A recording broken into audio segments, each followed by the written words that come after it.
ಇನ್ನು ಬೆಂಗಳೂರಿನಲ್ಲಿ ಫುಟ್ಪಾತ್ ಒತ್ತುವರಿ ತೆರವು ಕಾರ್ಯಾಚರಣೆ ಭರದಿಂದ ಸಾಗ್ತಾ ಇದೆ. ಒಂದು ವಾರ ಆಯಿತು ಈ ತೆರವು ಕಾರ್ಯಾಚರಣೆ ಯಶಸ್ವಿಯಾಗಿ ನಡೀತಾ ಇದೆ. ಫುಟ್ಪಾತ್ನಲ್ಲಿ ಓಡಾಡೋರಿಗೆ ಬಹಳ ದೊಡ್ಡ ಮಟ್ಟದಲ್ಲಿ ಅನುಕೂಲವನ್ನು ಮಾಡಿಕೊಳ್ಳಲಾಗ್ತಾ ಇದೆ. ಸೊ ಈ ಆಪರೇಷನ್ ಫುಟ್ಪಾತ್ನಲ್ಲಿ ಇವತ್ತು ಮಾನ್ಯ ಮುಖ್ಯಮಂತ್ರಿಗಳು ಹೋಗಿ ನೋಡ್ತಾ ಇದ್ದಾರೆ.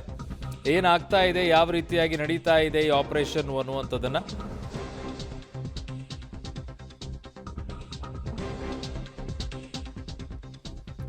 ಫುಟ್ಪಾತ್ ಒತ್ತುವರಿ ತೆರವು ವೀಕ್ಷಣೆಯನ್ನ ಮಾಡ್ತಾ ಇದ್ದಾರೆ. ಬೀದಿ ಬದಿ ವ್ಯಾಪಾರಿಗಳಿಗೆ ಪರ್ಯಾಯ ವ್ಯವಸ್ಥೆಯನ್ನ ಮಾಡ್ತೀವಿ ಅನ್ನುವಂಥ ಆಶ್ವಾಸನೆಯನ್ನ ಕೂಡ ಈಗ ಮಾನ್ಯ ಮುಖ್ಯಮಂತ್ರಿಗಳು ಕೊಡ್ತಾ ಇದ್ದಾರೆ. ನಮ್ಮ ರಾಜ್ಯದವರಿಗೆ ಮೊದಲ ಆದ್ಯತೆ ಅಂತ ಹೇಳಿದ್ದಾರೆ.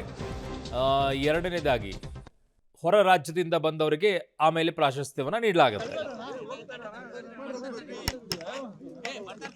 ಬೆಂಗಳೂರು ನಗರ ಸ್ವಚ್ಛವಾಗಿಡಬೇಕು ಅನ್ನೋದು ನಮ್ಮ ಮೊದಲನೇ ಕರ್ತವ್ಯ. ನಾನು ಎಲ್ಲ ಶಾಸಕರ ಹತ್ರ ಹಿಂದೆ ಚರ್ಚೆ ಮಾಡಿದ್ದೆ. ಎಲ್ಲ ಶಾಸಕರು ಪಕ್ಷಾತೀತವಾಗಿ ಒಪ್ಕೊಂಡಿದ್ರು. ಆ ಪ್ರಕಾರ ಕೃಷ್ಣ ಬೈರೇಗೌಡರ ಮುಖಂಡತ್ವದಲ್ಲಿ ಈ ಕಾರ್ಯ ಮಾಡಿ ಧೈರ್ಯವಾಗಿ ಅಂತ ಹೇಳಿದ್ದೆ. ಈಗಾಗಲೇ 430 ಕಿಲೋಮೀಟರ್ನ ತೆಗೆದಿದ್ದಾರೆ. ಇನ್ನು ಇದು ಮುಂದುವರಿತದೆ. ನಾವು ಯಾವ ಒತ್ತಡಕ್ಕೂ ಮಣಿಯೋದಿಲ್ಲ. ನಂಬರ್ 1. ಯಾರು ವ್ಯಾಪಾರ ಮಾಡ್ತಾ ಇದ್ರು ಅವರಿಗೆ ಆಲ್ಟರ್ನೇಟಿವ್ ಜಾಗಗಳನ್ನ ನಾವು ತೋರಿಸ್ತೀವಿ. ಕೆಲವು ರಸ್ತೆಗಳನ್ನ ಡಿಕ್ಲೇರ್ ಮಾಡ್ತೀವಿ. ಆ ಡಿಕ್ಲೇರ್ ಮಾಡೋಂಥ ಸಂದರ್ಭದಲ್ಲಿ ಅವರು ಅಲ್ಲಿ ಇಟ್ಕೊಳ್ಬೇಕು. ಆ ಟೈಮ್ ಕೊಡ್ತೀವಿ.